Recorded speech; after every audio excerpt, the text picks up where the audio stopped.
All right, everybody, what's up? Welcome to your reading for the full moon in Aquarius happening on the 11th of August and the 12th of August in the Southern Hemisphere. I can feel the change in the seasons here, and hopefully, this feels like a bit of a shift for most of you.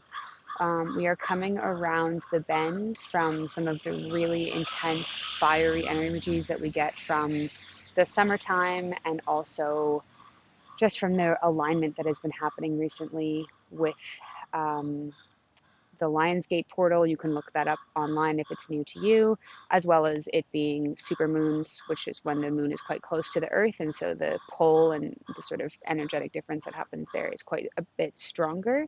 And so this is going to be the last supermoon for a while. And there definitely seems to be a theme of forgiveness that is circulating.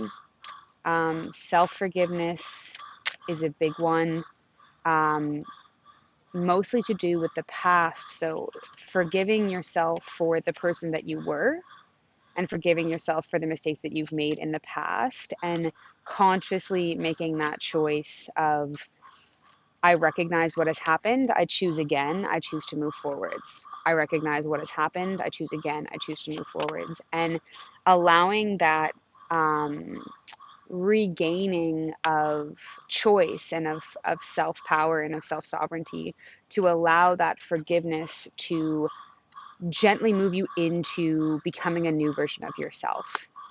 Often we offer forgiveness to the people who have done us harm, and we put parts of ourselves away in order to help move a situation forwards by forgiving the other person. But it's so rare that we give that level and that depth of compassion to ourselves.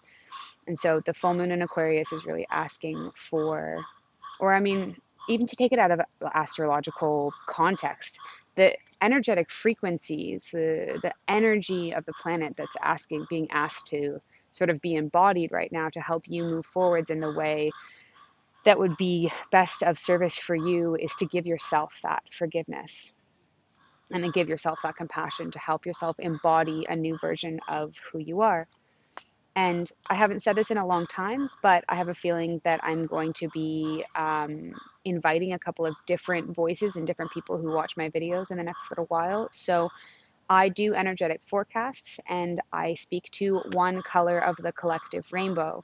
If I'm doing this reading and it resonates for you, or what I'm saying rings true for you, then this reading is meant for you. It's not meant for everybody, and it won't resonate for everybody who listens.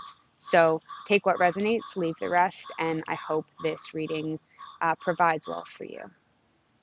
So I had 3 cards flip out right away. So we're going to start our reading there. Yeah. I mean, really, we were just talking about um, forgiveness and embodying a new version of self. And the Phoenix card couldn't be more obvious than that.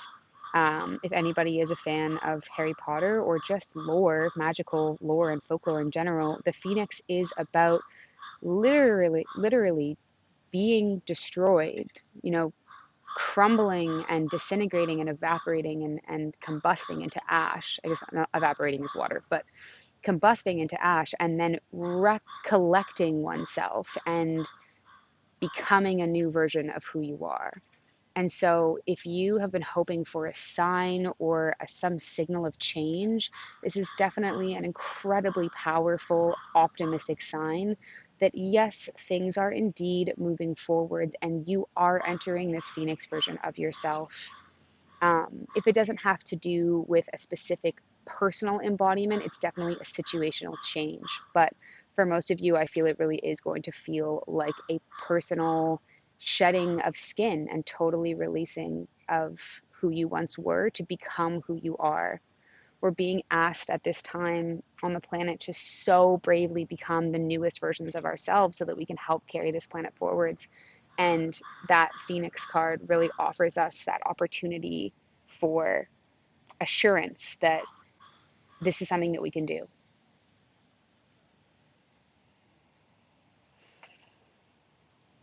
Okay, this next card's coming up as a relationship or relational card. Yeah, okay, so what's coming through for this one is a very strong message to wait. It is about not chasing what's on the ground. I'm sure many of you are feeling this desire or this connection for some type of companionship that will help you carry through those difficult moments in whatever type of modern relationship that looks like to you. You're really looking for your number one dependable. And this message that's coming through is that it is quite close, but you do have to wait a little bit longer. And through that waiting, comes the request to not settle is a word that is overused quite often, but to not pick something that is along the ground because you're losing faith in what is above in the stars for you. It's like you've really been holding out to, hoped to see this movie that's coming out or something that you're really excited about. And you get to the theater in that day and you've saved up your money to be able to go to this film, and the film's not playing at that particular theater, but it is playing, a week later. And this card is really asking you that instead of going to a film that you don't really want to go to, that's there right now, can you wait a little bit longer and keep that third eye, keep that sight of vision and that desire to the bigger picture and to your bigger wishes? Don't lower your wishes down because you're not seeing the results right away.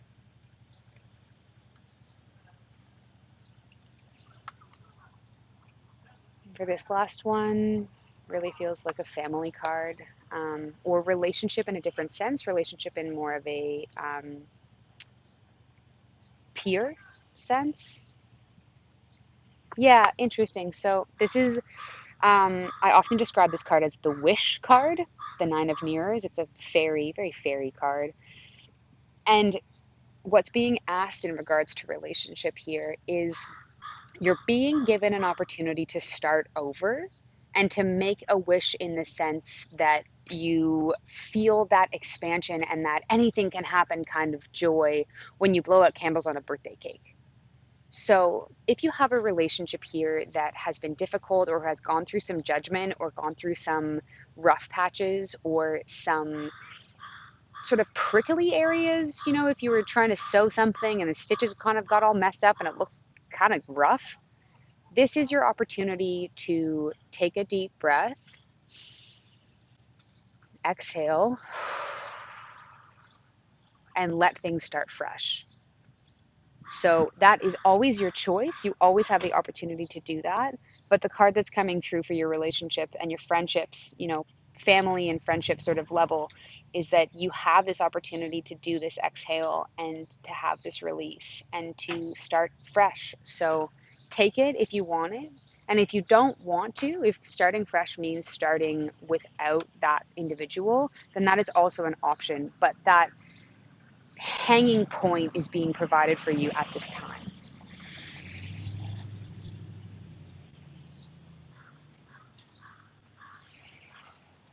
Another strong thing that's coming through, this is just mom advice, but it is coming through as an energetic message as well, is that we are entering the series of burnout season, especially in the northern hemisphere, but in the southern hemisphere as well. You're really waiting for winter to end and you're hoping that spring is sort of around the corner. And for the northern hemisphere here, we're into those dog days of summer where we've hit the peak and people are getting burnt out. And so forgiveness has come up as a main theme, but the other theme that has come up in my readings a lot lately, that Cancer energy of take care of your needs. It's so easy to feel a little bit filled up by an experience or friendships or relationships that you might be cultivating or some rewards that you've been seeing recently.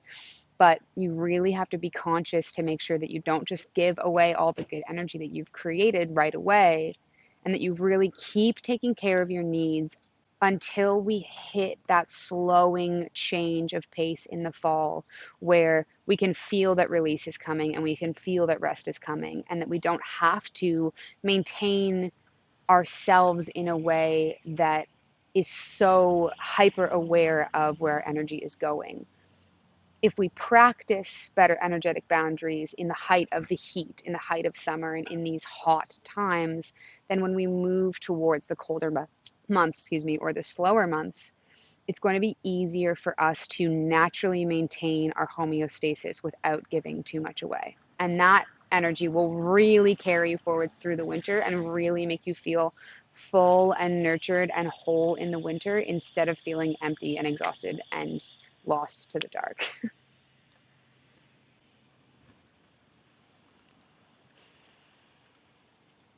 Yeah, this is nice. So, um, the twin card of this is the singular arrow that is surround yourself with protective energy. And this is being heralded, this message of, it says, it's backwards, but it says embrace the energy of peace. And this is being heralded in two ways. One, on the ground in the 3D with your friendships and your relationships and um, the family relationships that you keep in contact with. It's really coming through as a you are entering calmer seas and embracing, really taking these words literally for once and embracing that calm and embracing those friendships and embracing that love, because so many of us aren't used to the capacity that it requires of us to actually embrace and let all that love in, because we're really used to only letting ourselves be filled really shallowly. So letting yourself feel the fear and feel the wiggles of being a little bit uncomfortable with this newness, but really trusting what's coming through with the cards here, that this is a time of peace and a time of reconciliation with yourself and with the people that you have been missing in your life and your tribe. And let those people come in and don't push your friendships away right now. It's so, so, so important that you embrace the people that love you around you, because you will be surprised at what you end up doing creatively and in life and in your own spare time when you allow yourself to feel supported by the people that actually love you. So really, really beautiful message. Not easy. I don't often take the easy way, but I am trying, especially for the people that are listening out there, to try and take the easier way when I'm channeling. But really embrace those energies. Um, Interesting. These last two cards are coming up as a big sort of self-reflection. So this is more for you individually. Yeah, very nice. This is a really optimistic read. I'm really excited about this. So we got the Elder card, which is a pretty sacred, grounding, heavy earth card that I don't pull very often, and we got it in reverse. And then we got the snake card, which, I mean, if you're not down for phoenixes, then snakes are just as efficient in describing the feeling of rebirth and new skins. And so I'm so excited about this card, or these two cards, because the Elder card in reverse is really coming through as thank you and congratulations. You have completed the lesson. You have completed the cycle. You have learned the lesson. And so, whatever you've been struggling with, or whatever you've been banging your fist against a wall about, you're being shown at this moment that yes, you have learned the lesson and you are ready to break free and you are ready to move on. And then the snake card coming in so beautifully to tie in with the phoenix, which is the first card that we pulled at the beginning of the reading, that this is time for rebirth. And what is most important to take forwards in this message is, who do you want to be? You know, if you associate going back to school or the beginning of the school year, or, yeah, I guess that time of year of a new class and new people and new identity, kind of, can you bring that philosophy into this cycle of life right now of who do you want to be? If you were to describe yourself as someone that you met or you were interviewing and they were on the back cover of your favorite book or the website of your favorite underground Norwegian hip hop or whatever, um, who would you describe yourself as? Because the more you can become creative with who that version of yourself is, you might actually rewrite who you have been for so long because you've learned all these lessons and because we've just closed a really big cycle. And so everything comes down to your belief, right? Like our beliefs, what we believe to be true, and our thoughts, those create our reality.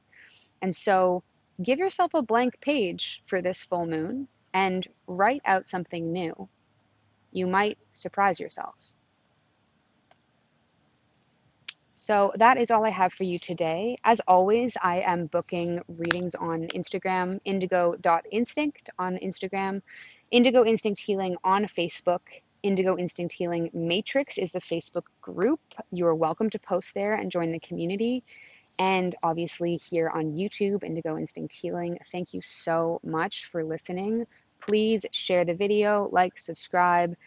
Take a check out at the meditations that I have recorded. I find those to be pretty helpful and they have helped others along the way.